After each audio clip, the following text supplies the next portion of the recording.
बोलो शिव शंकर भगवान की जय। सभी भक्तों को तीज महोत्सव की हार्दिक शुभकामनाएं। एक बार की बात है, भगवान शिव ने पार्वती जी को उनके पूर्व जन्म का स्मरण कराने के उद्देश्य से इस व्रत के महात्म्य की कथा कही थी। भोले शंकर भगवान बोले, हे गौरी, पर्वतराज हिमालय पर स्थित गंगा के तट पर तुमने अपनी बाल्यावस्था में 12 वर्षों तक अधोमुखी होकर घोर तप किया था। इतनी अवधि में तुमने अन्न ना खाकर पेड़ों के सूखे पत्र चबाकर समय व्यतीत किए। माघ की विकराल शीतलता में तुमने निरंतर जल में प्रवेश कर तप किया। वैशाख की जला देने वाली गर्मी में तुमने पंचांगिन से शरीर को तपाया। श्रावण मास की मूसलाधार वर्षा में खुले आसमान के नीचे बिना अन्न जल ग्रहण किए तुमने समय व्यतीत किया। तुम्हारे पिता तुम्हारी कष्टी और साध्य तपस्या को देखकर बहुत दुखी होते थे। उन्हें बड़ा कलेश होता था। तब एक दिन तुम्हारी तपस्या से और पिता के कलेश को देखकर नारद जी तुम्हारे घर पधारे। तुम्हारे पिता ने हृदय से उनका अतिथि सत्कार किया और उनके आने का कारण पूछा।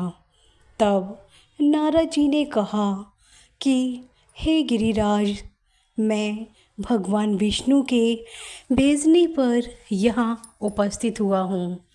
आपकी कन्या ने बड़ा कठोर तप किया है। इससे भगवान विष्णु ने प्रसन्न होकर आपकी सुपुत्री से विवाह करने का प्रस्ताव रखा है। इस संदर्भ में आपकी राय जानना चाहता हूँ। तब नारद जी की बात सुनकर गिरिराज जी गदगद हो उठे। उनके तो जैसे सारे कलेश ही दूर हो गए। प्रसन्नचित होकर वे बोले, हे श्रीमान, यदि स्वयं भगवान विष्णु मेरी कन्या का वरण करना चाहते हैं तो भला मुझे क्या आपत्ति हो सकती है। वे तो साक्षात ब्रह्मा हैं। हे महर्षि, यह तो हर पिता की इच्छा होती है कि उनकी पुत्री सुख संपदा से युक्त पति के घर जाए, उनके घर की लक्ष्मी बने। पिता की सार्थकता इसी में है कि पति के घर जाकर उसकी पुत्री पिता के घर से भी अधिक सुखी रहे, पिता के घर से भी अधिक सुख प्राप्त करे। तुम्हारे पिता की स्वीकृति पाकर नारद जी भगवान विष्णु के पास गए और उन्हें तुम्हारे ब्याह के निश्चित होने का समाचार सुनाया।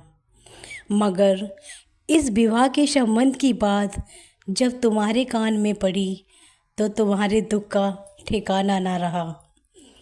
तुम्हारी एक सखी ने तुम्हारी इस मानसिक दशा को समझ लिया और उसने तुमसे उस विक्षिप्तता का कारण जाना, उस विक्षिप्तता का कारण जानना चाहा।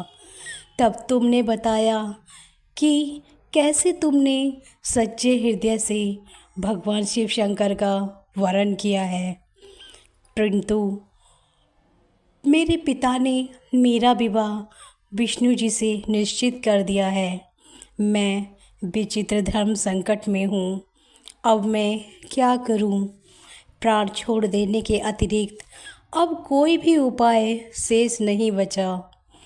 यह सब सुनकर तुम्हारी सखी बहुत दुखी हुई। तुम्हारी सखी बड़ी ही समझदार और सूझबूझ वाली थी। उसने कहा, हे सखी, प्राण त्यागने का इसमें क्या कारण ही है। संकट के समय, संकट के मौके पर धैर्य से काम लेना चाहिए। नारी के जीवन की सार्थकता इसी में है कि पति रूप में हृदय में जिसे एक बार स्वीकार कर लिया, जीवन पर्यंत उसी से निर्वाह करे। सच्ची आस्था और एक निष्ठा के समक्ष ईश्वर को भी समर्पण करना पड़ता है।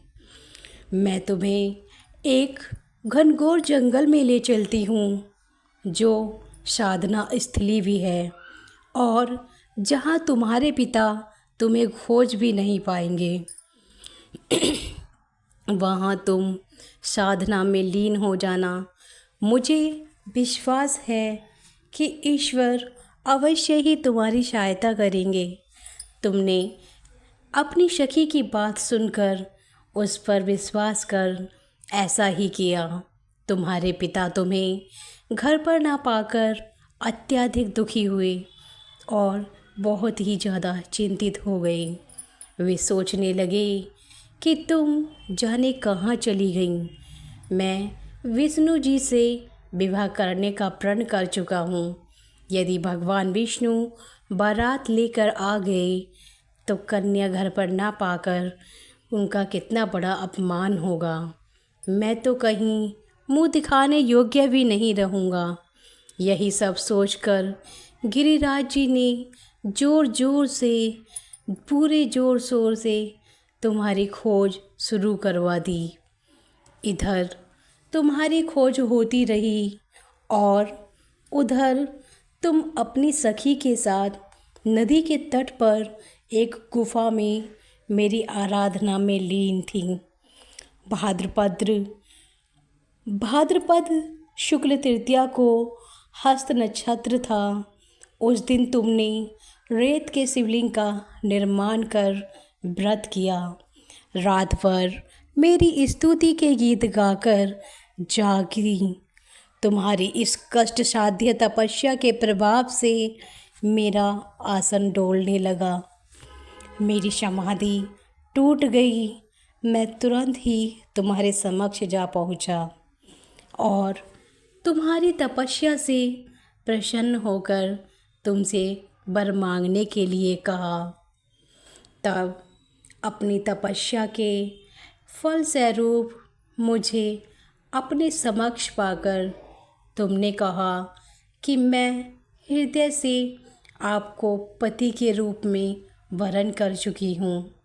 यदि आप सचमुच मेरी तपस्या से प्रसन्न हैं, मेरी तपस्या से प्रसन्न होकर आप यहाँ पधारे हैं, तो मुझे अपनी अर्धांगिनी के रूप में स्वीकार कर लीजिए। तब मैं तथास्तु कहकर कैलाश पर्वत की ओर लौट आया। प्रातः होते ही तुमने पूजा की समस्त सामग्री नदी में प्रवाहित कर अपनी सहेली सहित व्रत का पारण किया। उसी समय अपने मित्र बंधु व दरबारियों सहित गिरिराज जी तुम्हें खोजते खोजते वहाँ आ पहुँचे। तुम्हारी इस कष्ट साध्य तपस्या का कारण तथा उद्देश्य पूछा। उस समय तुम्हारी दशा और तुम्हारी स्थिति को देखकर गिरिराज जी अत्यधिक दुखी हुए और पीड़ा के कारण उनकी आंखों में आंसू उमड़ आए।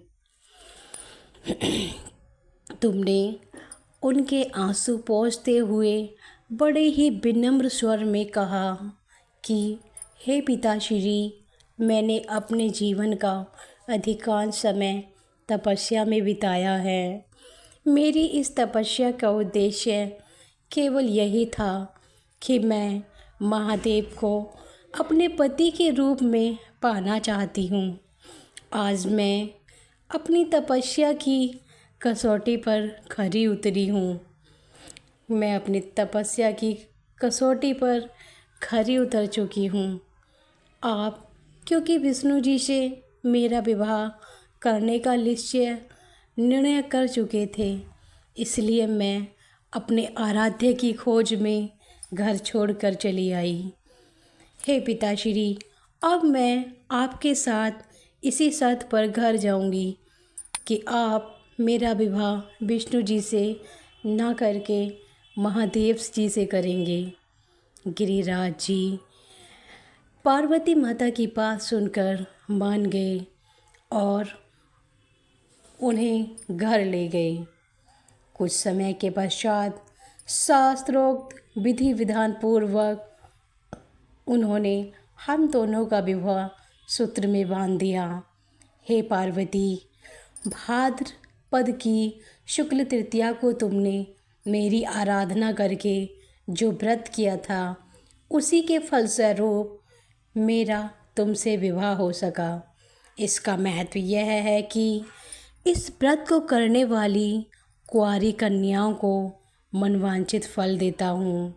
इसीलिए सौभाग्य की इच्छा रखने वाली प्रत्येक युवती यह व्रत पूरी एक निष्ठा तथा आस्था से करना चाहिए।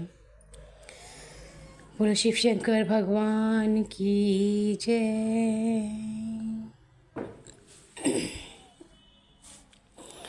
जय गणेश जय गणेश जय गणेश देवा। जय गणेश जय गणेश जय गणेश देवा। माता जकी पार्वती पिता महादेवा। एक दंती दयावंती चार भुजाधारी।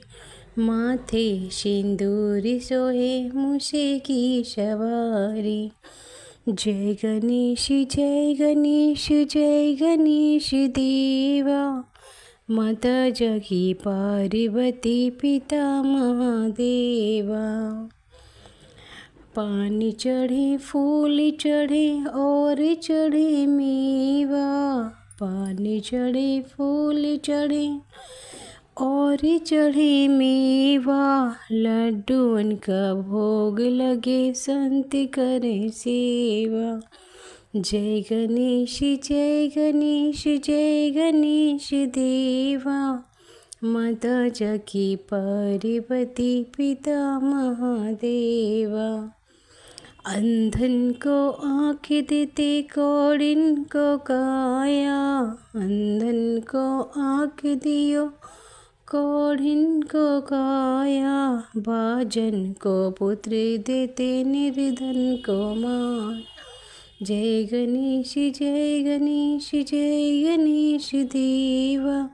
माता जकी पार्वती पिता महादेवा। सूर्य शाम शरणी आए सफल कीज सेवा।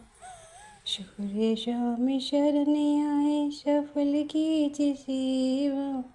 माता जकी पार्वती पिता महादेवा। जय गणेश जय गणेश जय गणेश देवा। माता जकी पार्वती पिता महादेवा। दीनन की लाज रखो शुंभ सुतिवारी। दीनन की लाज रखो शुंभ सुतिवारी। कामना को पूर्ण करो जग बलिहारी। जय गणेश जय गणेश गणेश देवा। माता जकी पार्वती पिता महादेवा। बोलो गणेश जी भगवान की जय। बोलो माता पार्वती के लल्ला की जय। ओम गण गणपतिये नमः। ओम जय शिवे ओंकारा। स्वामी जय शिवे ओंकारा। ब्रह्मा विष्णु सदा शिव हरिदंगी धारा। ओम जय शिवे ओंकारा।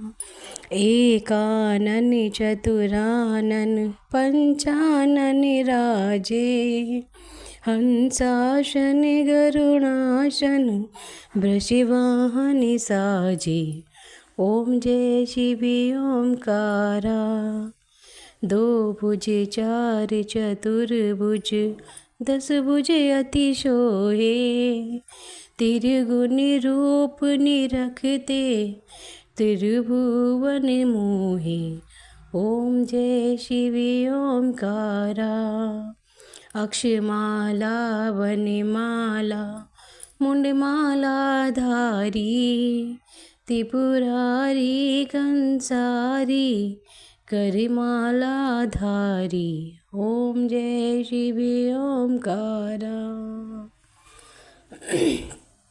श्वेतांबर पीतांबर बाघंबरी अंगे शनिकादिक गरुणादिक भूतादिक शंगे। ओम जय शिव ओंकारा। करके माथे कमंडल चक्र त्रिशूलधारी जग करता जग भरता जग संहार करता। ओम जय शिव ओंकारा। ब्रह्मा विष्णु सदा शिव जानत अविवेका प्रणवाक्षर के मध्य ये तीनों एका। ओम जय शिव ओंकारा। पार्वती सोहे पार्वती शंकर कैलाशा भांग धतूर का भोजन भस्मी में वासा। ओम जय शिव ओंकारा। जटा में गंग बहती है गलमुंडल माला शेष नाग लिपटावत ओढ़त मृगछाला। ओम जय शिव ओंकार। काशी में ब्राजे विश्वनाथ नंदी ब्रह्मचारी नित्य उठ दर्शन पावत महिमा अति भारी। ओम जय शिव ओंकारा। त्रिगुण स्वामी जी की आरती जो कोई नर गावे कहते शिवानंद स्वामी मन वांछित फल पावे। ओम जय शिव ओंकारा। बोलो शिव शंकर भगवान पार्वती माता की जय। बोलो सच्चे दरबार की जय। कथा सुनने वाले सभी श्रोतागणों को हर हर महादेव। प्रिय भक्तों, अगर आपको हमारे द्वारा कही गई कथा पसंद आती है तो प्लीज़ हमारे चैनल को लाइक करें, सब्सक्राइब करें और बेल आइकन को ज़रूर दबाएं, जिससे कि हमारे द्वारा डाली गई सभी वीडियोस के नोटिफिकेशन आपके पास आ जाएं। और किसी भी भक्तगण को, किसी भी व्यक्ति को हमारी कथा से रिलेटेड या कुछ भी बात कहनी है, आप हमें हमारे चैनल पर कमेंट कर बता सकते हैं। जय श्री राधे। बोलो शिव शंकर भगवान की जय।